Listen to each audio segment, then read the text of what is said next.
The bleach hit my paintings with a sound I'll never forget, like rain on a hot sidewalk. Except it was the sound of 5 years of my life dissolving. I watched in frozen horror as the chemical spread across my canvases, eating through oil paint, destroying layers of work, erasing the exhibition that was supposed to change my life. Amateur trash, my brother's girlfriend Vanessa screamed, wielding the industrial-sized bleach bottle like a weapon, splashing it wildly across the gallery walls. This isn't art, it's pathetic, just like you, Maya. The Riverside Gallery was packed for my first solo exhibition. 37 pieces representing my journey from homeless teenager to emerging artist. Each painting told a story of survival, of nights spent in shelters, of finding beauty in broken places, and now they were melting, running down the walls in chemical streams. What Vanessa didn't know, what her rage had blinded her to, was the small tripod in the corner with gallery director Sarah Ming's phone mounted on it, broadcasting live to Instagram. The red recording light blinked steadily as 50,000 viewers watched my life's work being destroyed in real time. "Someone stop her," a voice called out, but everyone seemed frozen, whether from shock or fear of the bleach still flying from the bottle. I finally found my voice. "Vanessa, please, stop." She whirled on me, her designer dress now splattered with bleach stains. "You think you're so special?" Josh can't shut up about his talented sister, his genius sister, his sister who's going to be famous. What about me? I'm the one with a degree from Parsons. I'm the one who should be having exhibitions. Josh, my older brother, my protector, my biggest supporter, stood in the doorway, his face white with shock. He'd gone to get champagne from his car for the toast. He'd been gone for 3 minutes. 3 minutes was all it took for his girlfriend to destroy everything. "Vanessa," he dropped the champagne, bottle shattering on the gallery floor. "What have you done?" "I did what someone should have done years ago," she screamed. "Shown everyone that your sister is a fraud. Look at this garbage. Street scenes? Homeless people? This isn't art, it's poverty porn."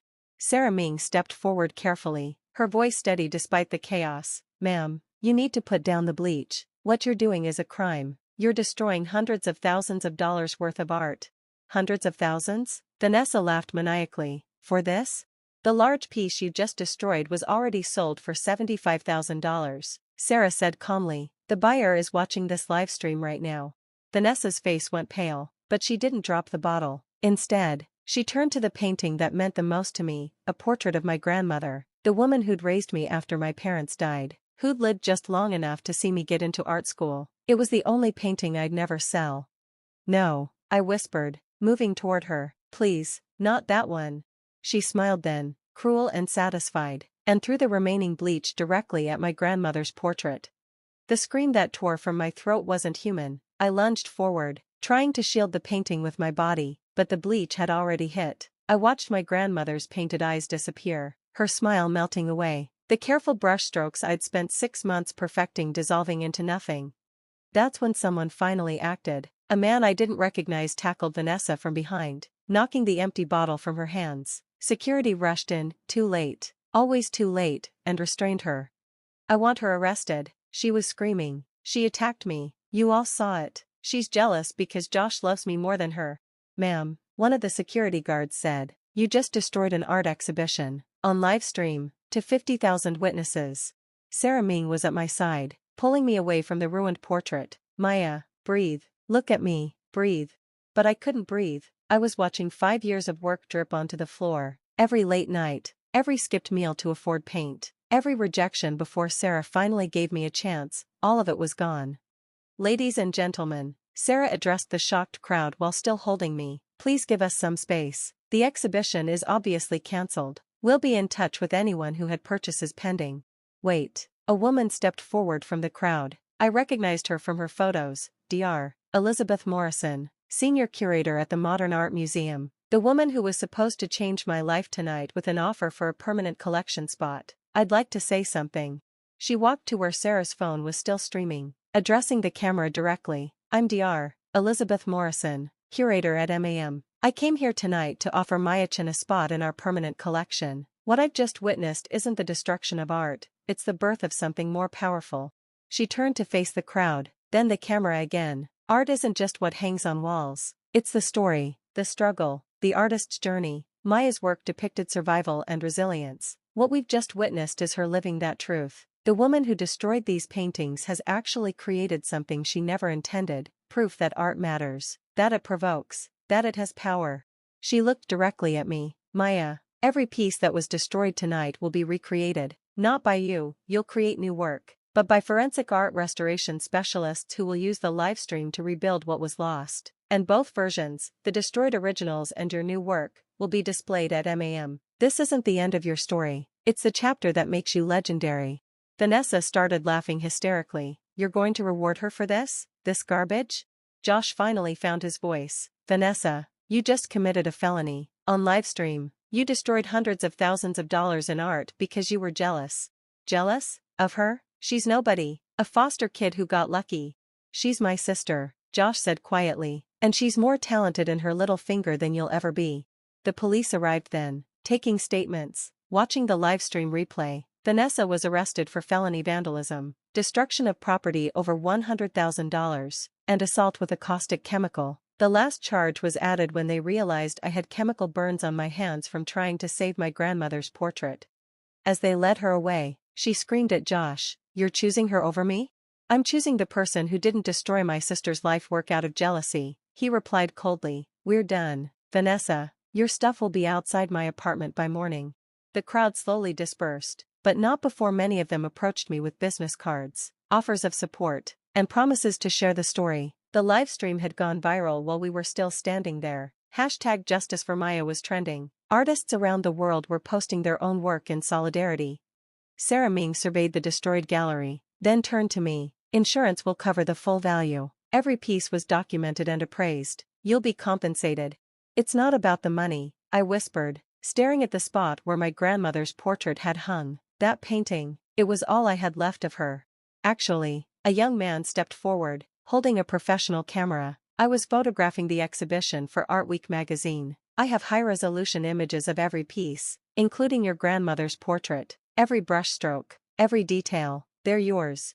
Dr. Morrison pulled out her phone, showing me the Instagram live replay. "Maya, look at the comments. Thousands of them, scrolling too fast to read. This is heartbreaking, but she's going to come back stronger, buying whatever Maya creates next. The girlfriend just made Maya famous worldwide. This is why art matters. Team Maya forever." "Someone start a GoFundMe now." "There's already a GoFundMe," Sarah said, checking her phone. "It's at $200,000 and climbing. People want to support you." Josh knelt beside me, tears streaming down his face. "Maya, I'm so sorry. I had no idea she was capable of this. She seemed supportive of your art." "She called it amateur trash," I said numbly. "She was wrong. She was jealous. You're brilliant, and she couldn't stand that I was proud of you."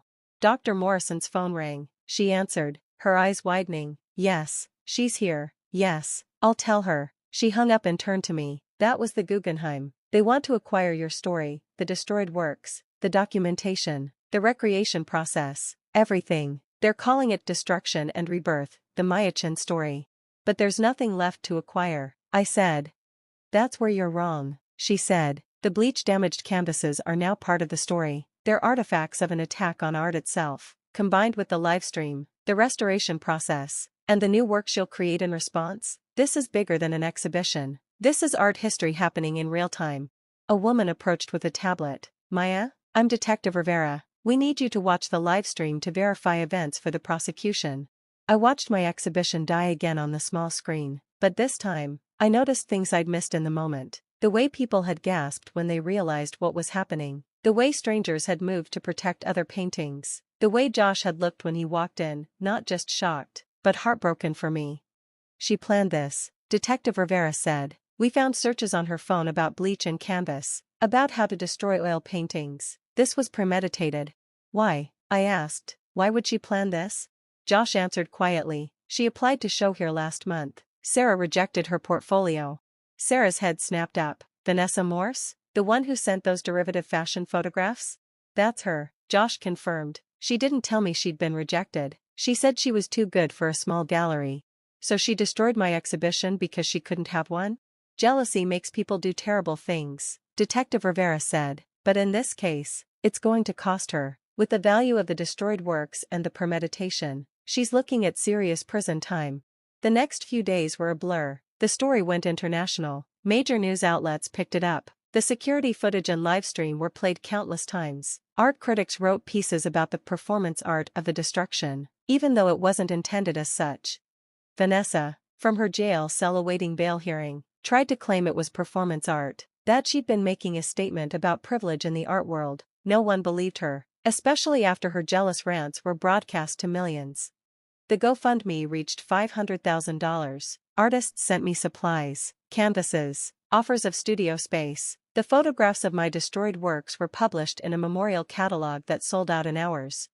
But the most unexpected response came from other artists who'd been sabotaged by jealous partners, friends, or family members. They shared their stories, their destroyed works, their journeys back to creation. We became an accidental community, bonded by loss and resurrection. 3 months later, I stood in the Modern Art Museum at the opening of Destruction and Rebirth. The destroyed canvases were displayed in specialized cases, the bleach damage preserved behind protective glass. Next to each ruined piece hung a monitor playing the live stream of its destruction, and beside that, my new interpretation of the same subject. The centerpiece was my grandmother's portrait. The destroyed version looked like a ghost, her face eaten away by chemicals, only hints of what had been. The new version was larger, bolder, painted with a fury and love I hadn't known I possessed. But the most powerful element was the third piece, a collaboration with the forensic restoration team, showing the old painting emerging from the destroyed canvas, like a phoenix from ashes. Vanessa had pled guilty to avoid trial, 3 years in prison, plus restitution I'd never see. Josh hadn't spoken to her since that night. He stood beside me now at the opening, still apologizing months later. "Stop," I told him, "you didn't do this. I brought her into your life. And she brought me here." I gestured to the packed museum. "Look around, Josh, would any of this have happened without that night?" Dr. Morrison approached with a couple who looked familiar from art magazines, mega collectors known for their contemporary art collection. "Maya," Dr. Morrison said, "I'd like you to meet the Hamiltons. They've just acquired the entire Destruction series for their foundation." "Including the grandmother portrait?" I asked, my heart sinking. "I'd hoped to keep that one."